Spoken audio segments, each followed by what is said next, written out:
একটি শীতের সকালে সিয়াম আর তার বন্ধু শেয়াল একদা বরফে ঢাকা জঙ্গলে ঢুকে পড়ে। তারা যত ভিড়ে যাচ্ছিল ততই বাতাসের বেগ বাড়ছিল।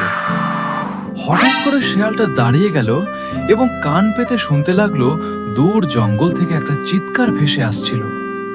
তারা দ্রুত সেই শব্দের দিকে এগিয়ে গেল এবং সামনের একটা জমাট বাঁধা লেক দেখতে পেল।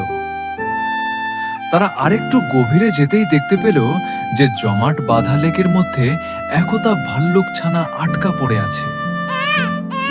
সিয়াম খুবই সতর্কভাবে জমে থাকা বরফের ওপর পা রাখল।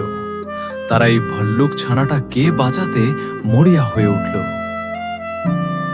সিয়াম ছানাটাকে নাগাল পাওয়ার জন্য বরফের ওপর হামাগুড়ি দিল এবং সে তার বুকের ওপর ভর দিয়ে শুয়ে ভাল্লুক ছানাটাকে ধরার চেষ্টা করল। শেয়াল বন্ধু ও ভাল্লুক ছানাকে বাঁচাতে মরিয়া সে এদিক সেদিক লক্ষ্য করে দেখতে পেল যে লেকের পাশে একটা বড় গাছের ডাল পড়ে আছে। পরে শেয়াল সেই ডালটা সিয়ামের দিকে এগিয়ে দিল।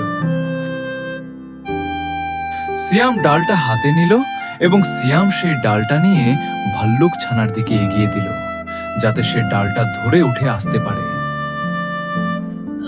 সিয়াম আর তার বন্ধু শেয়াল অনেকক্ষণ ধরে টানাটানি করল ভাল্লুক ছানাটাকে পারে তুলে আনার জন্য।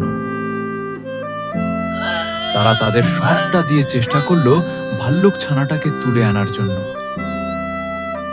অবশেষে অনেক টানাটানি করার পর ভাল্লুকটা ডাল ধরে পাড়ে আসতে সক্ষম হই। মুক্ত হওয়ার পর ভাল্লুক ছানাটি দৌড়ে চলে আসে সিয়ামের কাছে তাকে আলিঙ্গন করার জন্য। সিয়াম ভাল্লুক ছানাটাকে নিয়ে একটা নিরাপদ জায়গায় যায়। সেখানে সিয়াম আর শেয়াল দুজন মিলে ভাল্লুক ছানাটাকে আদর করে এবং তারা ভাল্লুক ছানাটাকে তাদের মায়ের কাছে ফিরিয়ে দেয়।